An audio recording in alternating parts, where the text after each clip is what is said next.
இறைத்தூதர் ஸல்லல்லாஹு அலைஹி வஸல்லம் தெளிவாக இதை சொன்னார்கள் 5 அறிவுரைகளோடு.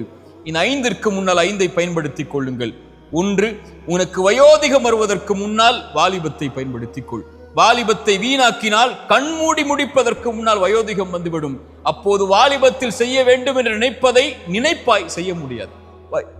வயோதிகம் வருவதற்கு முன்னால் வாலிபத்தை பயன்படுத்திக் கொள். உனக்கு நோய் வருவதற்கு முன்னால் சுகத்தை தேடிக்கொள். உனக்கு ஏழ்மை வருவதற்கு முன்னால் உன்னுடைய செல்வத்தை பயன்படுத்திக் கொள். உனக்கு நேரமின்மை வருவதற்கு முன்னால் குழந்தைகள், குடும்பம், உன்னுடைய சூழல், உன்னுடைய பொருளாதார நிலைமை என்று வருவதற்கு முன்னால் இருக்கின்ற நேரத்தை முறையாக பயன்படுத்திக் கொள். உனக்கு மரணம் வருவதற்கு முன்னால் வாழ்ந்து கொள் என்று இறைத்தூதர் ஸல்லல்லாஹு அலைஹி வஸல்லம் சொன்னார்கள். அலி இப்னு அபி தாலிப் அழகாக சொன்னார்கள், அதை இன்று செயல்படலாம், விசாரிக்கப்பட மாட்டாய். நாளை விசாரிக்கப்படுவாய் மரணத்திற்கு முன்னால். அப்போது செய்ய வேண்டும் என்று நினைப்பதை செய்ய முடியாது. இந்த அறிவுரைகள் எல்லாம் எமக்கு சொல்வது இந்த நாள், இந்த நிமிடம்.